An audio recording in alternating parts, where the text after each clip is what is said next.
Vale, ya estamos. Pues dice el ejemplo 5.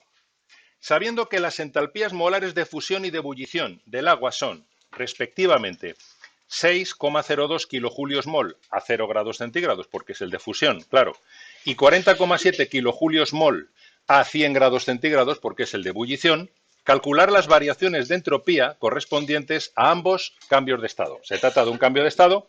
Fijaros, antes que nada, acordaros de lo que os dije el primer día. Si se trata de una fusión y de una ebullición, o vaporización, como queréis llamarlo, pensad simplemente ya de entrada, ¿qué signo esperaríais para esa variación de entropía? ¿Aumenta o disminuye? ¿Al pasar del sólido al líquido o del líquido al gas? Aumenta. Luego, ¿qué signo esperaríais para el incremento? Positivo. ¿De acuerdo? Vamos a calcularlas. Vamos a hacerlo aquí abajo. Entonces, el ejemplo 5 sería... Muy facilito. Acordaos, ¿cómo se calculaba una variación de entropía cuando teníamos un proceso a una temperatura constante? Es simplemente el calor, que en este caso será la entalpía correspondiente, partido por la temperatura a la que está ocurriendo. En este caso tenemos un cambio de estado, por tanto la temperatura es constante. ¿Y el calor cuál va a ser? El calor latente de cambio de estado. ¿De acuerdo? Así que no tenemos más que sustituir. El primer caso será la entropía, de fusión, va a ser la entalpía de fusión, la entalpía latente de cambio de estado, partido por la temperatura de fusión. Bien, esto es, fijaros que está en kilojulios. Yo lo puedo dejar en kilojulios, no tengo ningún problema. Yo lo he hecho en julios, pero podéis utilizar kilojulios sin ningún problema, ¿vale? ¿Podéis cerrar la puerta, porfa? Sería 6020, porque es 6,02 kilojulios, 6020 julios, partido por la temperatura, ojo, en grados Kelvin. ¿De acuerdo? En grados Kelvin, partido por 273. Esto queda 22 y ojo a las unidades. Julios partido por Kelvin. Acordaros de lo que os dije, de que las variaciones de entropía solían ser mucho más pequeñas, y aquí lo veis, que las de entalpía. Sencillamente porque van divididas por la temperatura en grados Kelvin, y la temperatura en grados Kelvin es un número relativamente grande. ¿De acuerdo? 200 y pico, 300 y pico, 400 y pico. Por esa razón, ¿de acuerdo? Por esa razón me sale mucho más pequeña. Julios partido por Kelvin. Ahí lo tenéis, 0 grados centígrados. Si nos vamos a la de ebullición, hacemos lo mismo. ¿De acuerdo? Tendríamos la variación de entropía de ebullición o de vaporización, como queráis, será la variación de entalpía de vaporización partido por la temperatura de ebullición. Esto es 40.700, porque era 40,7 kilojulios, dividido entre 373, 100 grados. Esto queda 109,11 julios partido por Kelvin. Como un último comentario, si en lugar de hacer fusión y ebullición hubiera, es decir, voy hacia arriba, acordaros, intuitivamente voy hacia arriba, lo hubiera hecho al contrario, es decir, condensación, solidificación, ¿de acuerdo? ¿Cómo hubieran sido estas entalpías de fusión y de vaporización? En este caso sería de solidificación y de condensación. ¿Cómo hubieran sido? Negativas, porque son energías desprendidas. Y al ser desprendidas, como son negativas y la temperatura absoluta, ¿qué signo tiene siempre? Positivo. Acordaros, nunca se va a llegar al cero. Luego, menos aún, vamos a llegar a signos negativos, ¿no? La temperatura absoluta siempre es positiva. Siempre. Luego, si esto es negativo y esto es positivo, entonces las diferencias de entropía me saldrán negativas. Pero es porque en esos casos disminuyo el desorden. Al pasar de gas a líquido o de líquido a sólido, disminuyo el desorden. Mientras que aquí, si paso de sólido a líquido o de líquido a vapor, aumento el desorden. Por eso me sale positiva. ¿Entendido? Vale. Siguiente, el ejemplo 5. Vamos a utilizar aquí otra estrategia, pero en este caso en una reacción. Ejemplo 6, perdón.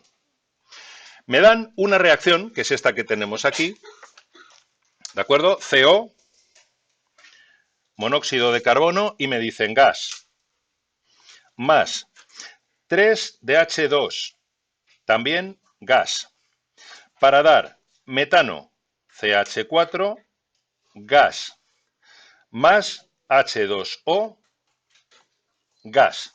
¿De acuerdo? Todos son gases. Lo primero, ¿está ajustada la reacción? Sí, ya lo estamos viendo. Tenemos los 6 hidrógenos, el oxígeno, el carbono, todo ajustado. Me dicen, estimar de forma cualitativa si aumenta o disminuye la entropía y calcular cuál es esa variación de entropía, teniendo en cuenta los datos que me dan aquí. ¿De acuerdo? Bien, vamos a ver primero, cualitativamente, sin hacer cálculo, cómo puedo saber yo si aumenta o disminuye. Acordaros, dos factores fundamentales: estados de agregación y número de moles de partículas. Eso es lo que nos afectaba al desorden posicional. ¿Os acordáis? ¿Vale? En cuanto a estados de agregación, ¿qué observamos? Que aquí todos son gases. Luego eso ya me lo quito de encima. Todos son gases. No hay posibilidad de que descuente alguno de ellos porque sea sólido o líquido. ¿Lo entendéis? Todos son gases. Con lo cual, ¿qué es lo único que deberé tener en cuenta? El número de moles de partículas. Y yo sé que al realizar la reacción, a medida que la reacción transcurre, estoy pasando de tener 4 moles por cada 4 moles de partículas que reaccionan, se me forman 2. ¿De acuerdo? Luego estoy pasando justo, si se me completara la reacción, el número de partículas final que yo tendría sería exactamente la mitad del número de partículas inicial que yo tendría. ¿De acuerdo? Porque los átomos se han reorganizado de tal manera que donde antes tenía 4 moléculas o 4 moles de moléculas, ahora solo tengo 2. Luego, si disminuyo el número de partículas, disminuyo el número de posibilidades de posiciones que tienen esas partículas, lógicamente. Luego, la entropía disminuye. Luego, el incremento, ¿cómo será? Negativo. Y lo vamos a comprobar ahora. ¿De acuerdo? Así que podemos decirlo de esta manera. La entropía disminuye. Si queremos explicarlo, tenemos que decir, porque la entropía de los productos, lo ponemos así, es menor que la entropía de los reactivos. ¿Entendido? Y por tanto, de aquí se deduce que el incremento de S, que ya sabéis que va a ser entropía de los productos menos entropía de los reactivos, esto va a ser menor que 0. ¿Estamos? Ahora vamos a hacer el cálculo. B. El cálculo lo vamos a hacer con la fórmula que ya conocemos de que la variación de entropía de reacción va a ser la suma de las entropías de reacción de los productos menos, no de reacción, perdón, la suma de las entropías absolutas de los productos, que es lo que me dan, menos la suma de las entropías absolutas de los reactivos multiplicada cada una de ellas por sus correspondientes coeficientes. Por eso es tan importante el ajuste de la reacción. ¿De acuerdo? Cuidado con estos detalles. ¿Os acordáis que el último día que vimos disoluciones, por poneros un ejemplo fuera de esto, pero es un mero ejemplo de un detalle? Cuando dimos disoluciones, el último día, os dije, mucho ojo, que muchos de vosotros, cuando ponéis la molaridad, me ponéis el volumen de la disolución en mililitros, ¿verdad? Os lo dije. Y eso está mal porque hay que ponerlo en litros. En el examen habéis vuelto a cometer algunos el mismo error. ¿Vale? Son errores muy tontos, porque veo que sabéis hacer el problema y es muy triste tener que poneroslo mal. Por lo mismo con esto, lo mismo con el ajuste. No me voy a apostar nada, pero ya veréis cómo a algunos se os olvida ajustar la reacción. ¿Y eso qué supone? Que el problema está mal. Que sepáis hacerlo. ¿Vale? Que a nadie se lo olvide.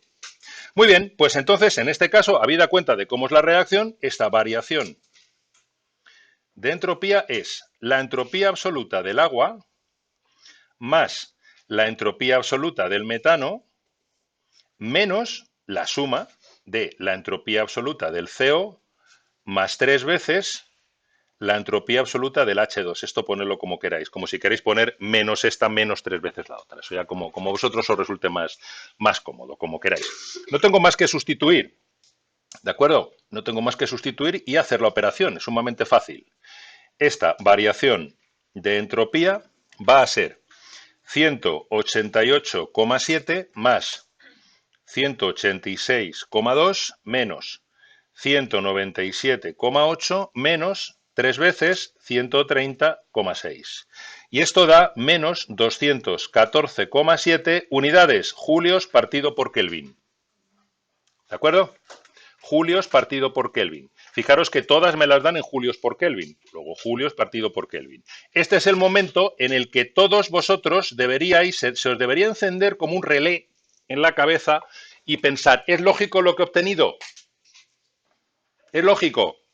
¿Qué es lo que os dice que es lógico el signo? ¿Es lógico lo que he obtenido? Sí, porque hemos determinado previamente que disminuye. Os habéis podido equivocar en el número, en hacer una pequeña operación, pero desde luego no en el signo, que sería más gordo.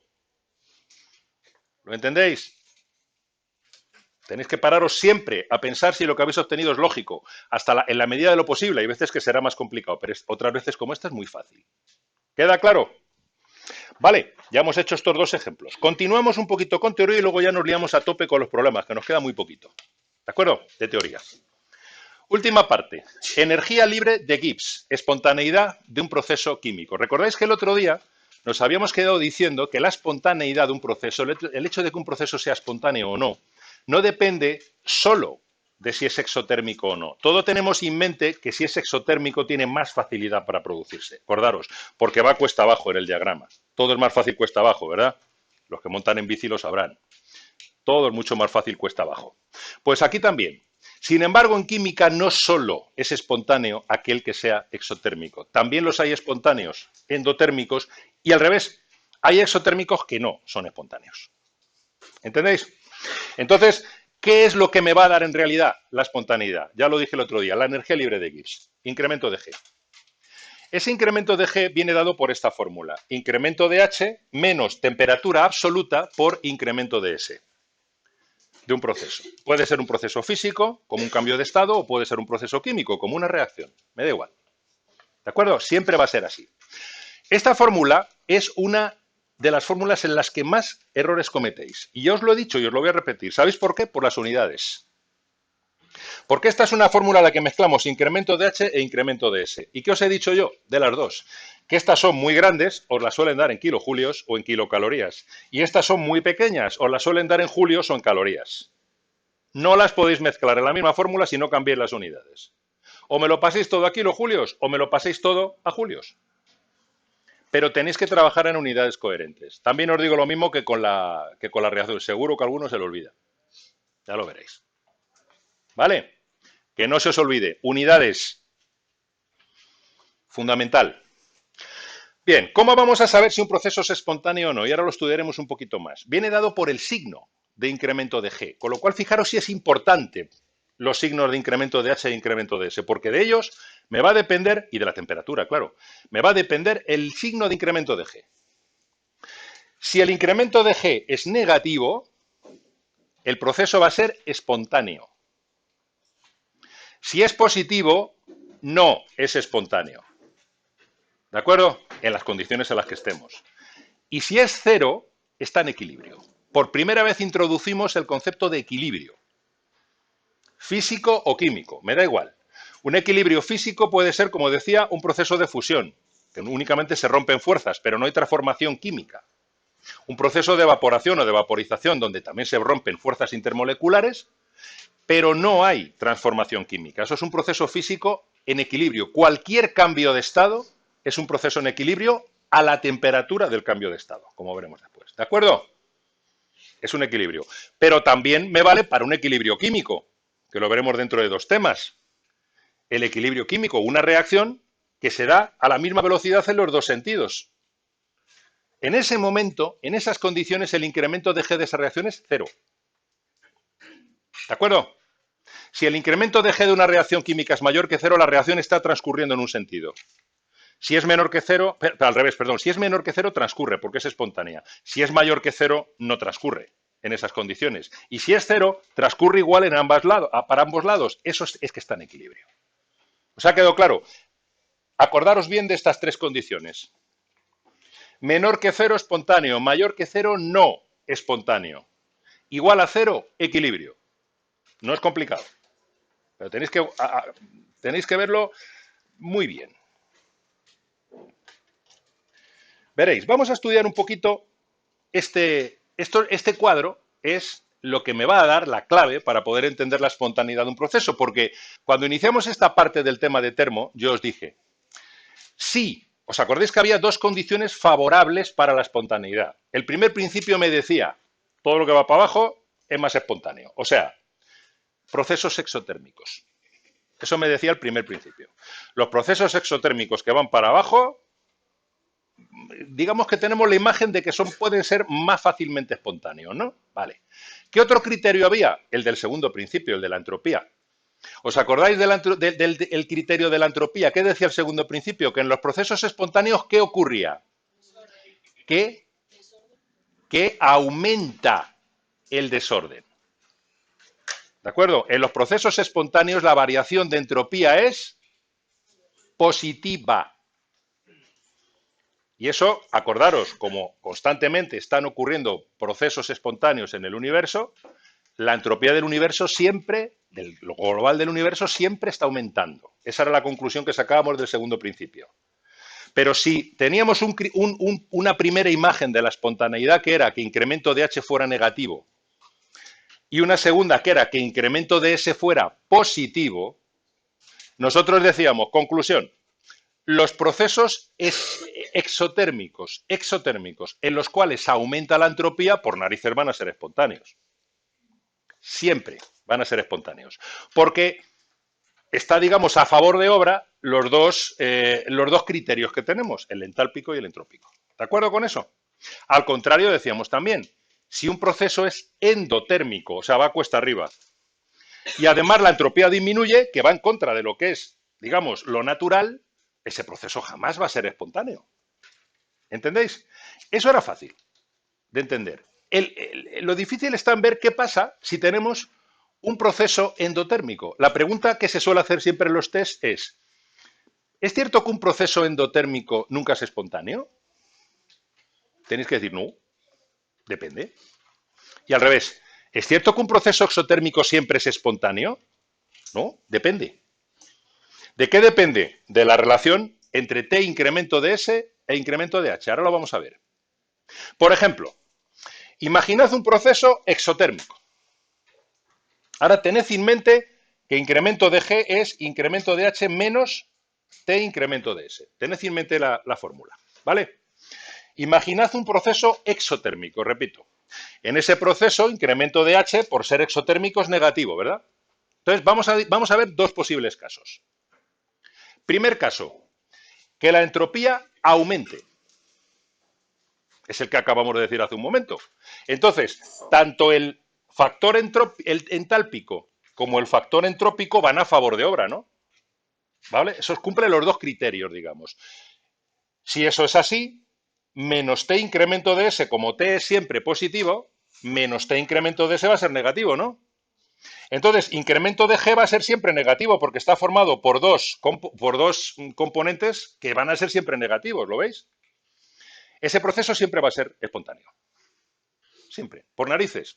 Si resulta que incremento de H si la reacción es exotérmica y además aumenta la entropía, incremento de G siempre va a ser negativo. ¿De acuerdo? Bien. Pero ¿qué pasará si es exotérmica, pero la entropía disminuye? Es exotérmica, pero, ahora os pondré un ejemplo, la entropía disminuye. El desorden disminuye. Es decir, la parte entálpica va a favor de obra, para que sea espontáneo, pero la parte entrópica va en contra de obra. ¿Por qué? Porque si este es negativo, menos T incremento de S, ¿cómo va a ser? Positivo. Entonces, incremento de G está formado por dos términos, uno negativo y otro positivo. ¿Cuándo será espontáneo? Pues será espontáneo, en este caso, es decir, lo voy a poner aquí abajo, lo tenéis ahí también, pero veréis, si incremento de H es negativo, pero incremento de S es positivo, entonces, ¿qué ocurrirá? Incremento de G va a ser incremento de H menos T incremento de S. Si el primero es negativo y el segundo es positivo, ¿cuándo incremento de G va a ser negativo? Pues cuando T incremento de S sea menor que incremento de H. ¿Estáis de acuerdo? ¿Verdad? Porque si este es negativo y este es positivo, ¿cuándo este va a ser negativo? Cuando este sea mayor en valor absoluto que este. Entonces, al restar, os va a quedar negativo. ¿Está claro? Si despejamos de aquí la temperatura, ¿qué me queda? Esto. Será espontáneo cuando T sea menor que incremento de H partido por incremento de S. ¿Entendido? Por eso llegamos a esta ecuación. Es decir, no siempre va a ser espontáneo. A pesar de que el incremento de H sea negativo, sea exotérmica, como la entropía aumenta, no siempre va a ser espontáneo, dependerá de la temperatura. Solo será espontáneo para temperaturas inferiores a incremento de H dividido entre incremento de S. ¿Queda claro? ¿Sabréis ponerme un ejemplo de un proceso de este tipo? ¿Habéis firmado todos? Pasadlo por detrás, por favor. ¿Sabréis ponerme un ejemplo de un proceso que sea exotérmico en el cual disminuya la entropía? ¿Disminuya el desorden? Venga, a pensar. Luego hay un problema, pero quiero que lo penséis. Repito, proceso puede ser físico o químico, me da igual. Proceso exotérmico desprende energía en el cual el desorden disminuye, se vuelve más ordenado. Pensad. Pensad en un cambio de estado. De cualquier sustancia, me da igual. Pensad en el agua, por ejemplo, que es la que tenemos más a mano, pero da igual la sustancia. Pensad en un cambio de estado. ¿En cuál de los cambios de estado que nosotros conocemos tenemos, o en cuáles, que sea exotérmico cuando ocurre, desprende energía, pero la entropía disminuye? Una solidificación, por ejemplo. O una condensación. ¿No os acordáis que dijimos, si vamos para arriba, la entropía aumenta y necesitamos calor, ¿no? Si vamos para abajo, la entropía disminuye y se desprende el calor latente. ¿No os acordáis que la temperatura era constante porque se desprendía el calor latente? Luego, una solidificación desde líquido hasta sólido es exotérmica, porque justo en el momento en el que está solidificando se está desprendiendo el calor latente de fusión. ¿Queda claro? Pero además, la entropía disminuye. ¿Por qué? Porque pasamos de un líquido a un sólido. Entonces, si aplicamos la fórmula, ¿sabríais decirme cuándo una solidificación va a ser espontánea? Pensad en el agua. A 0 grados está en equilibrio. ¿Cuándo va a ser espontánea? Por debajo de 0 grados. ¿Lo veis ahora? Por debajo de 0 grados. Luego lo veremos en un problema. Si vosotros dividís la entalpía de fusión del agua entre la entropía de fusión del agua, ¿qué os da la temperatura? No. ¿Cómo te va a dar uno, mujer? Si divides, repito, la entalpía de fusión del agua entre la entropía de fusión del agua, te da la temperatura de fusión del agua. ¿Cuál es la temperatura de fusión del agua? ¿Cuánto? Decidlo otra vez. Fusión. El hielo. Os estoy preguntando una pregunta muy concreta. ¿Cuál es la temperatura de fusión o de solidificación, me da igual, del agua?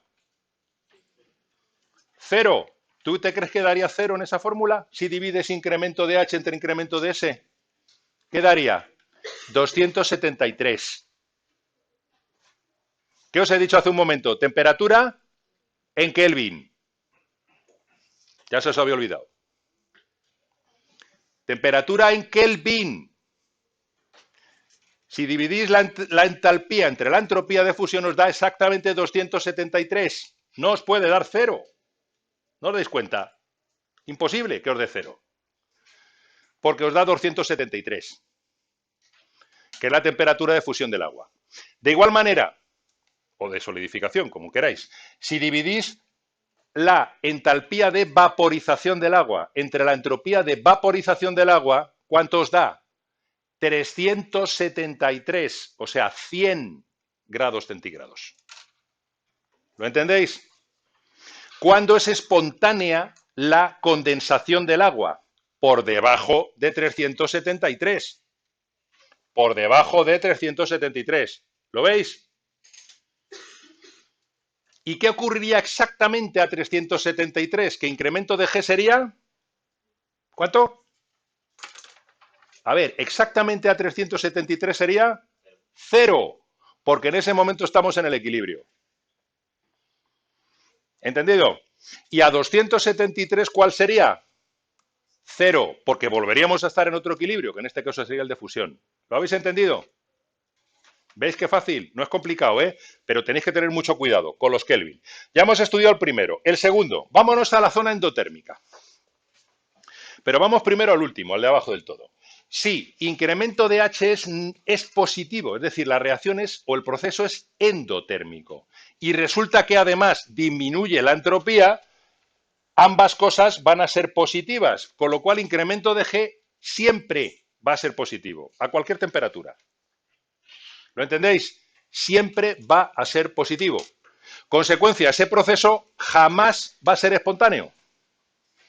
Nunca. ¿Lo entendéis? Ahora bien, ¿qué ocurre cuando es endotérmico, pero la entropía aumenta? Es decir, tenéis la entalpía a favor. Vosotras dos, silencio. Desde que habéis entrado y habéis llegado tarde, no habéis hecho más que hablar. Tenéis la entalpía a favor, la entropía, perdón, la entalpía en contra, porque es positiva, la entropía a favor. La combinación de ambas es la que me va a decir si incremento de G es positivo o negativo. Aquí es al contrario. Si esta resulta, aquí el razonamiento sería justo al contrario. Es decir, si incremento de H es positivo y incremento de S negativo, entonces incremento de G, que es incremento de H menos T incremento de S, va a ser positivo por este lado, negativo por el otro. Luego, en este caso, ¿cuándo será espontáneo? Será espontáneo cuando el segundo, que es el negativo, T incremento de S, sea mayor que incremento de H. ¿Lo estáis viendo eso? Porque entonces la resta me va a salir negativa. ¿Veis? Si incremento de S es positivo, menos T incremento de S es negativo. Esto ya va a favor. Luego, si este es positivo y este es negativo, todo esto será negativo cuando esto sea mayor que esto. ¿O no? Luego, entonces, despejando de aquí, T tiene que ser mayor que el incremento de H partido por incremento de S. Proceso contrario. Vámonos ahora a la fusión o a la evaporación. En la fusión, pensemos en el agua, la fusión del agua, tenemos que comunicar el calor latente, es endotérmico. ¿Queda claro? Hay que calentar para fusionar, eso lo tenemos en la mente. El hielo se tiene que calentar para que se funda, ¿no? Vale. Luego tenemos incremento de H positivo, pero también aumentamos la entropía, porque al pasar del sólido al líquido aumenta el desorden. ¿Queda claro? Así que una fusión estaríamos en este caso. ¿Qué resultado tenemos? Será espontánea para temperaturas mayores que ese cociente, es decir, al contrario que antes, en el caso del agua, para temperaturas mayores que 273. También es lógico, ¿no? ¿Cuándo se funde el agua? A temperaturas mayores que 0 grados. Y lo mismo para la vaporización. ¿Cuándo se vaporiza espontáneamente el agua? A temperaturas superiores a 100 grados, o sea, a 373. ¿Lo entendéis? Pensad en los estados de agregación. Si estamos a la temperatura del estado, del cambio de estado, si estamos a la temperatura del cambio de estado de agregación, ¿cuánto va el incremento de G? 0, porque estamos en equilibrio. Si voy hacia arriba, calentando, ¿cuándo son espontáneos los cambios de estado? Cuando las temperaturas son mayores que las del cambio de estado. Este último caso sería este de aquí. Y cuando vaya hacia abajo, cuesta abajo, en los cambios de estado, o sea, desde vapor, líquido, sólido, cuando vaya hacia abajo, entonces será espontáneo el cambio de estado a temperaturas inferiores a la del cambio de estado. Parece muy lógico, ¿no? Por la aplicación matemática la tenéis aquí. Ojo, que esto os va a caer en test. Así de claro, os lo digo. Así que manejadlo bien. No puedo ser más explícito. ¿Vale? Bien. Aquí lo tenéis. En equilibrio, tendríamos que la temperatura de cualquier equilibrio es este cociente. Ya lo hemos visto antes en los cambios de estado. ¿De acuerdo? Lo hemos visto antes en los cambios de estado. Esa es la temperatura de equilibrio. ¿Vale? Muy bien. Este problema prácticamente lo hemos hecho ya. ¿De acuerdo? Porque fijaros cómo me dan la entalpía de fusión del agua y las entalpías y la entropía de fusión y las entropías y las entalpías de ebullición, del agua en concreto. Lo hemos visto hace un momento, es decir, no tenéis más que aplicar la fórmula que acabamos de ver. Es así de fácil. Es decir, el ejemplo 7 no tenéis más que hacer. 7. Decimos, la temperatura de fusión va a ser la entalpía de fusión partido por la entropía de fusión. No tengo más que dividir, ¿de acuerdo? Pero fijaros, aquí por facilitaros la cosa, os lo he puesto todo en kilojulios. Perfectamente os podría haber puesto entalpía 6,02 kilojulios, entropía 22 julios. ¿Veis? Aquí os lo he puesto todo en kilojulios. Bueno, mejor todavía. Diríamos 6,02 entre 0,022. Y esto os queda 273. ¿De acuerdo? Clavado. 273 grados Kelvin, que son los 0 grados centígrados. La temperatura de ebullición. La entalpía de ebullición partido por la entropía de ebullición. Esto da 40,7, lo estoy haciendo en kilojulios, partido por 0,109. Y esto lo que da es 373 Kelvin, o sea, 100 grados centígrados. Repito otra vez, mucho ojo con las unidades. Conozco el caso de una antigua alumna mía, de farmacia también, de la Complutense, no, entonces estaba estudiando bachillerato, que le pusieron un problema de este tipo. Y le preguntaron, ¿cuál será la temperatura de fusión de lo que sea? No sé si era del agua, precisamente, ¿no? Y entonces le salió un resultado que era 0,273 grados Kelvin. ¿Vosotros pensáis que ese resultado es lógico?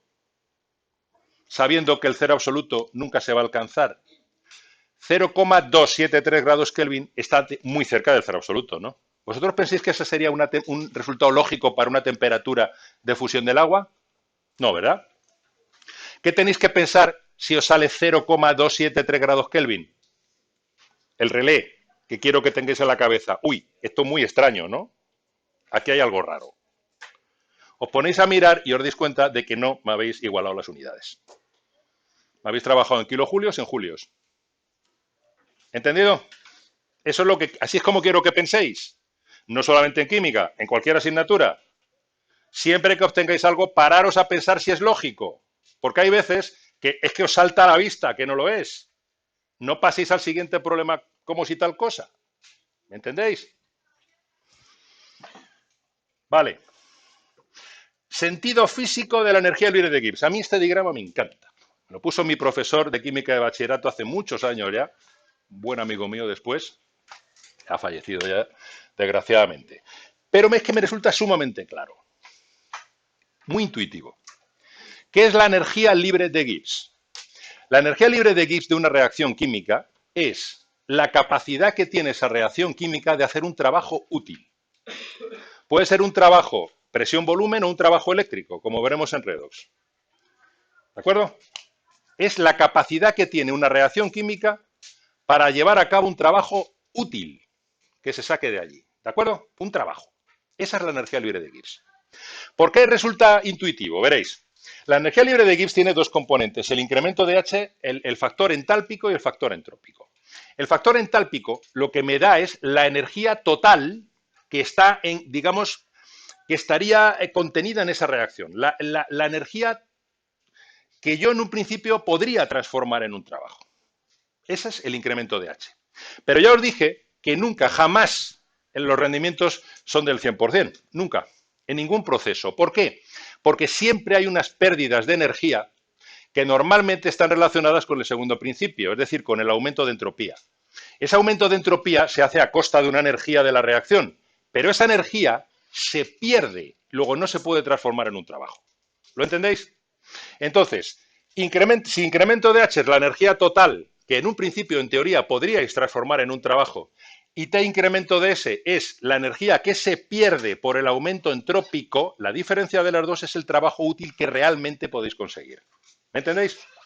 Y aquí es donde entra el símil. El símil es un pozo con agua. Tenemos agua, este es un pozo con agua, y aquí tenéis la polea y un cubo. Y podéis sacar agua de un pozo, ¿vale? Todo el agua que tenemos aquí sería incremento de H. Ese es el agua disponible, incremento de H. Es la energía que está contenida en las moléculas que entran a reaccionar y que, en teoría, podría transformarse en un trabajo útil, aunque luego no va a ser así, ¿vale? Sin embargo, a pesar de que toda esta agua la tiene el pozo, resulta que la longitud de la cuerda me permite que el cubo solo llegue hasta ahí. ¿Vale? Es decir, toda el agua que queda por debajo de donde llega el cubo está, pero no puedo utilizarla. ¿Veis el símil? Esa es la parte entrópica que se pierde como consecuencia de las variaciones de entropía. Solo puedo aprovechar el agua a la que tiene acceso el cubo. Eso es incremento de G. La diferencia entre ellos. ¿Entendéis? Trabajo útil. La palabra clave es útil. No se trata de lo que podáis obtener, se trata de lo que obtenéis. ¿Entendido? Ese es el sentido físico de la energía libre de Gibbs. Que cuando se os explica parece un misterio. Pues no, es el trabajo útil. Y esto, por ejemplo, en redox, en pilas, es muy importante. Porque la energía libre de Gibbs en pilas, no sé si alguno se acordará, si se lo han explicado en segundo de bachillerato, ¿qué fórmula tiene en pilas? Menos N por F y por la diferencia de potencial. Es decir, carga por diferencia de potencial. Ese es el incremento de G en una reacción redox donde hay una corriente eléctrica. Carga por diferencia de potencial. En física, ¿sabéis lo que es la carga por la diferencia de potencial? El trabajo. ¿Verdad?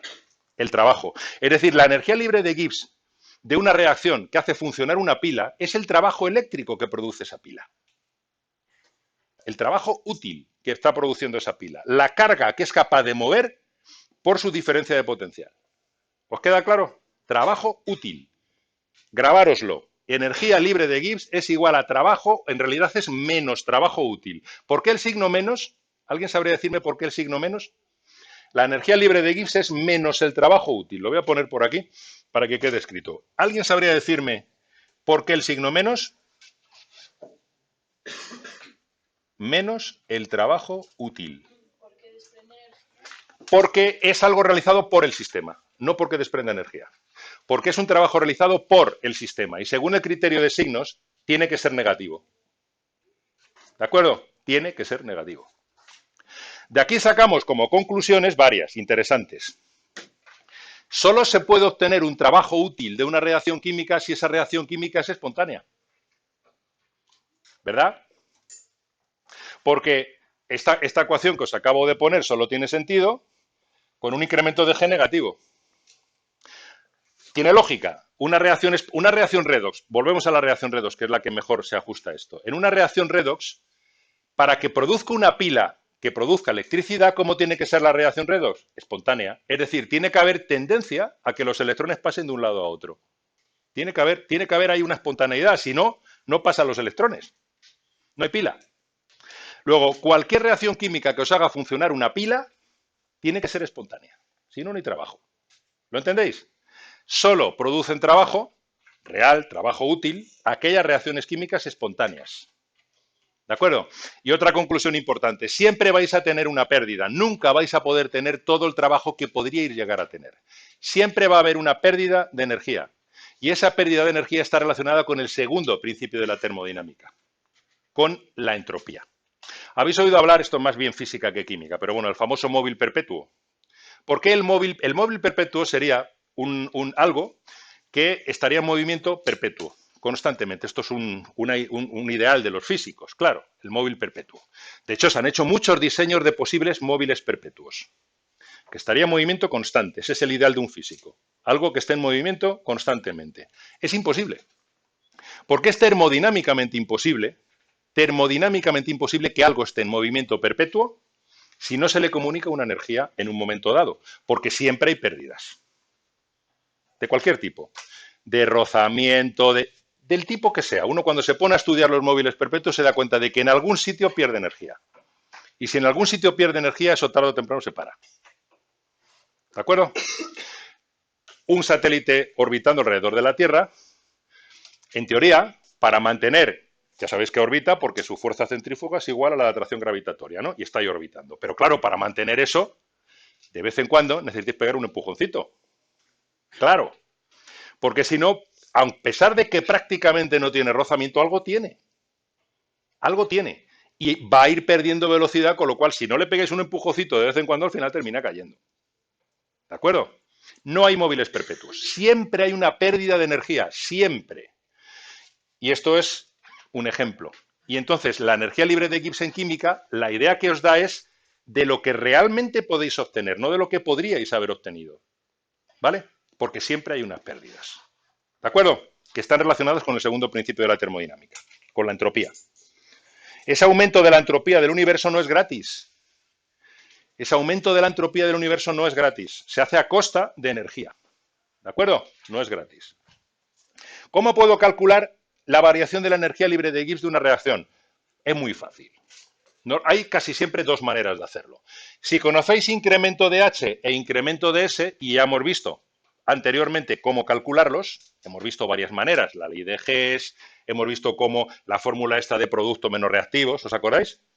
De esa manera podemos calcular el incremento de H y el incremento de S. Si sé la temperatura, puedo calcular fácilmente incremento de G. ¿De acuerdo? Fácilmente. No hay problema. No tengo más que sustituir.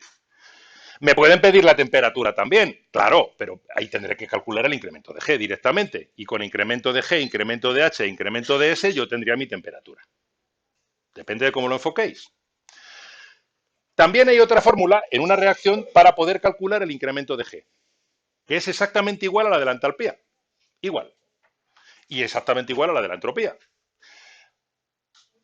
Entalpías libres de Gibbs de formación de los productos multiplicadas cada uno por sus coeficientes menos entalpías libres de Gibbs de los reactivos, de formación de los reactivos multiplicadas cada una por sus coeficientes. Vuelvo otra vez al concepto de formación. ¿Os acordáis que os lo di en la entalpía?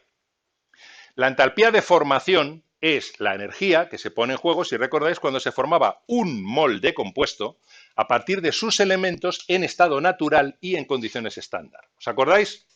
Cuando os puse los elementos en estado natural en condiciones estándar, que os dije el Cl2 es gas, el O2 es gas, el Br2 es líquido, el I2 es sólido. ¿Os acordáis? Pues el mismo criterio vamos a aplicar aquí, pero con la energía libre de Gibbs. La energía libre de Gibbs de formación es la energía libre de Gibbs que se pone en juego cuando se forma un mol de compuesto a partir de sus elementos en estado natural y en condiciones estándar. Al igual que pasaba con la entropía, no, con la entropía no, con la entalpía, perdón. Al igual que pasaba con la entalpía, ¿cuál va a ser la variación de energía libre de Gibbs de formación de los elementos en estado natural? Cero. No vayáis buscándola porque no os la van a dar. La entalpía de formación de los elementos en estado natural era cero. ¿Os acordáis? Porque yo os decía, no os estáis moviendo del sitio. ¿Os acordáis? Cuando os lo dije, en el diagrama de entalpías estáis en el mismo sitio. Porque si vais a obtener los elementos en estado natural, a partir de los elementos en estado natural no movéis del sitio. La variación es cero. Lo mismo aquí. Lo mismo aquí. La variación de la energía libre de Gibbs de formación de los elementos en estado natural es cero. ¿De acuerdo? Ahora que hemos visto las tres, pequeño resumen de esto de los elementos en estado natural. Lo voy a escribir porque es importante. Veréis. Ahí lo pongo, pero quiero dejaros la siguiente idea, para que luego no haya dudas. Hemos visto que la variación de la entalpía de formación de los elementos en estado natural y en condiciones estándar es cero, ¿verdad? Acabamos de ver que la variación de la energía libre de Gibbs de formación de los elementos en estado natural también es cero.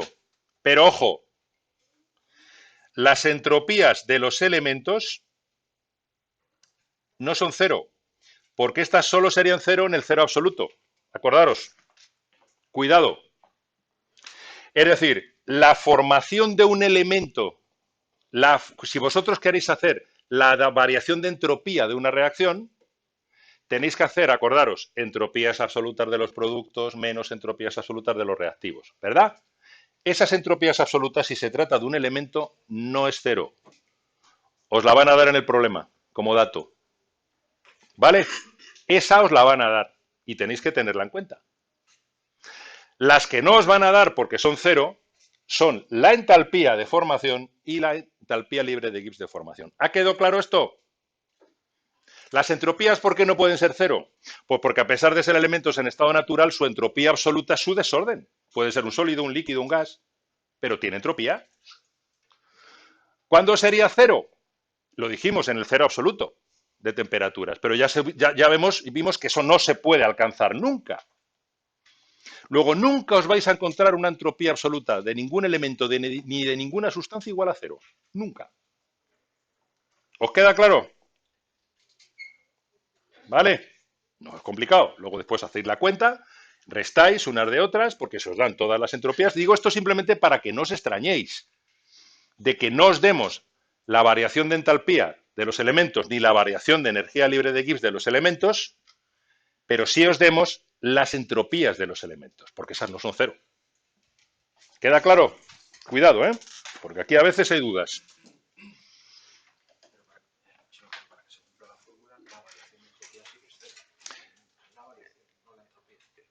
Hombre, si pasas de un elemento a sí mismo, evidentemente sí. Claro, pero no, claro, evidentemente. O sea, si pasas de un elemento a sí mismo, es que no estás haciendo nada, en el fondo, claro que sí. Pero en una reacción química, el tema está en las reacciones químicas. Si yo os doy una reacción química y os pido calcular, por ejemplo, la variación de entalpía de esa reacción, o la variación de energía libre de Gibbs de esa reacción, mejor, y os doy las variaciones de entalpía de formación y las entropías de los diferentes compuestos que están allí, si alguno de esos compuestos es un elemento, entonces no te voy a dar la entalpía de formación de ese elemento, pero sí la entropía. Porque a efectos de la reacción tienes que restarlos. ¿Entendido? Eso sí. Claro, si pasas de un elemento a sí mismo, pues no, evidentemente. ¿De acuerdo? Muy bien. Bueno, pues este es el tema de termodinámica. No hay más. Vamos a hacer un problemilla de los que tenemos aquí. El último ejemplo, porque luego ya empezamos con los problemas, que los seguiremos mañana. Yo espero esta semana terminar con los problemas. Yo haré una selección, no los haremos todos, como los tenéis todos resueltos, ¿vale? Haré una selección. Y esta misma semana, bueno, tenemos 2 días. A lo mejor esta semana lo gastamos en termo y la semana siguiente ya empezamos con cinética. ¿De acuerdo? Bien, vamos a ello. Ya veis que esto es un no parar, pero es que tenemos muy poquito tiempo. Eso tenéis que vosotros presionar al ministerio, que es el que hace los programas. Es el que hace los programas docentes. En fin, hay poco podemos hacer. Bueno, dicen, ejemplo 8. Teniendo en cuenta los datos indicados a continuación, calcular el incremento de G de la reacción para el proceso de obtención industrial del metanol a partir de monóxido de carbono a 25 grados centígrados. Pregunta, ¿ocurrirá espontáneamente en estas condiciones? Bien, vamos a ver, me dan ahí la reacción. Fijaros que yo os tengo mal acostumbrados, y me estoy empezando a preocupar ya, porque os estoy dando todas las reacciones ajustadas.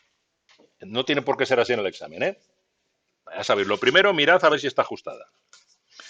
CO, gas, más 2H2, gas, para dar metanol.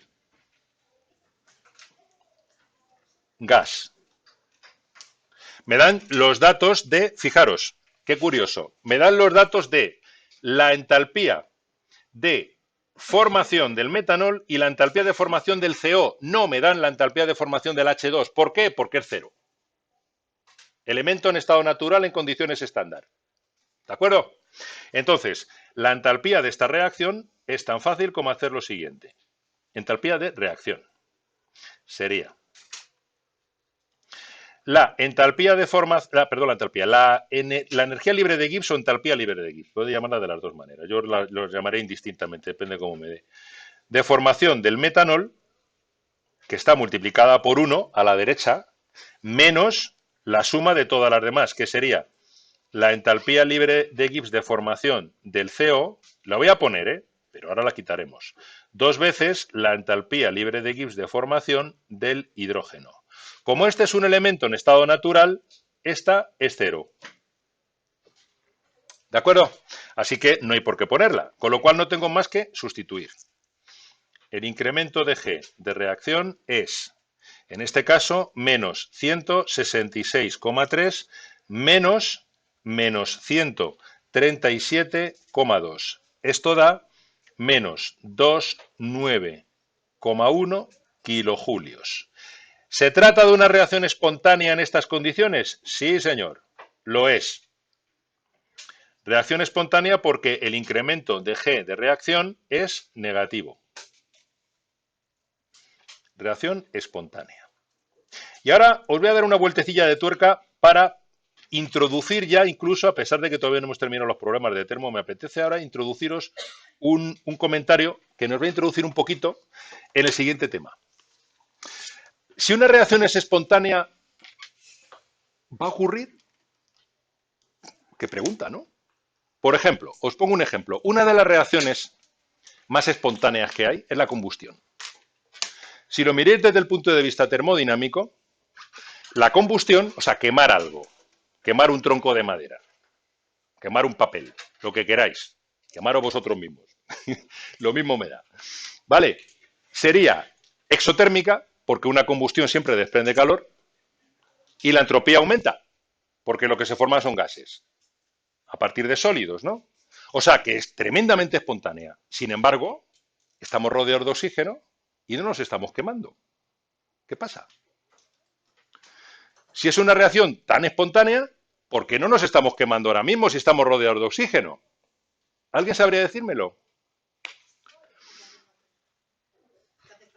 ¿Para qué?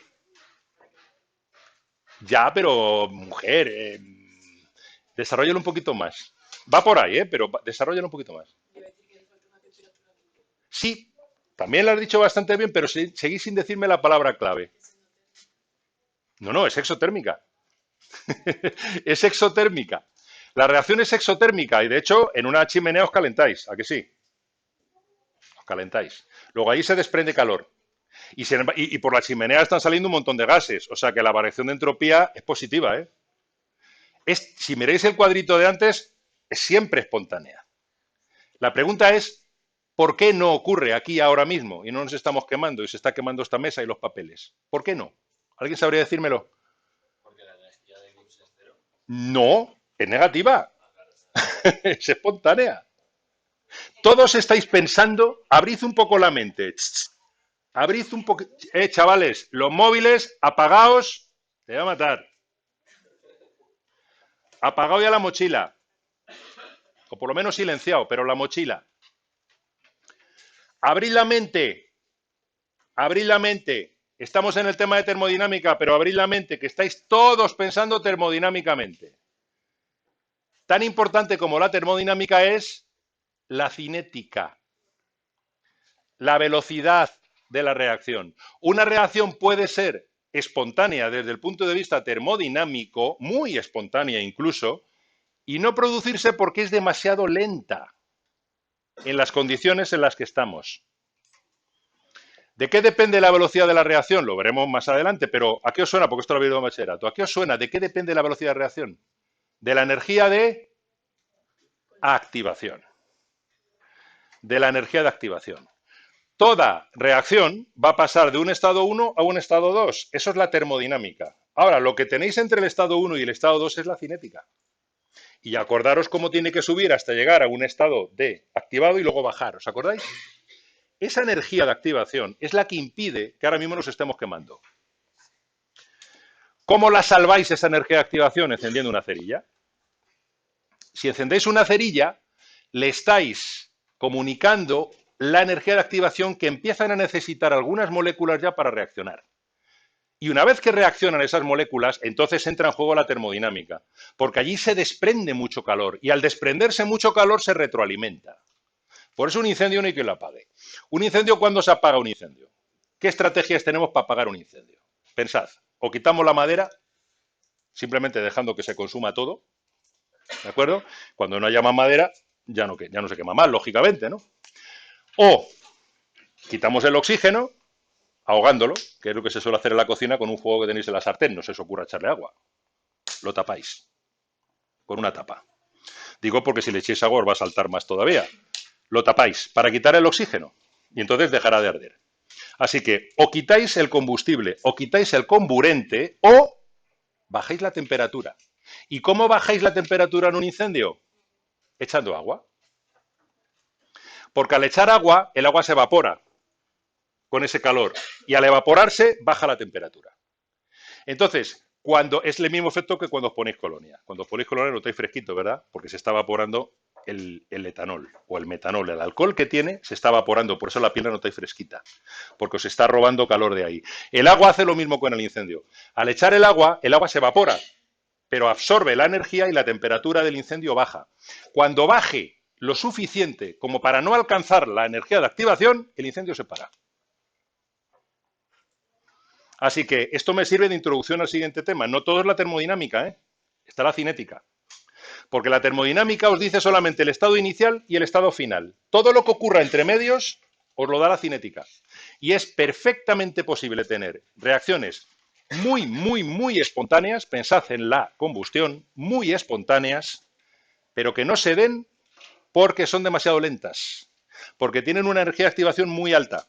Y hasta que no las iniciéis vosotros, no van. ¿Vale? Muy bien. Pensad en lo que os he dicho al principio.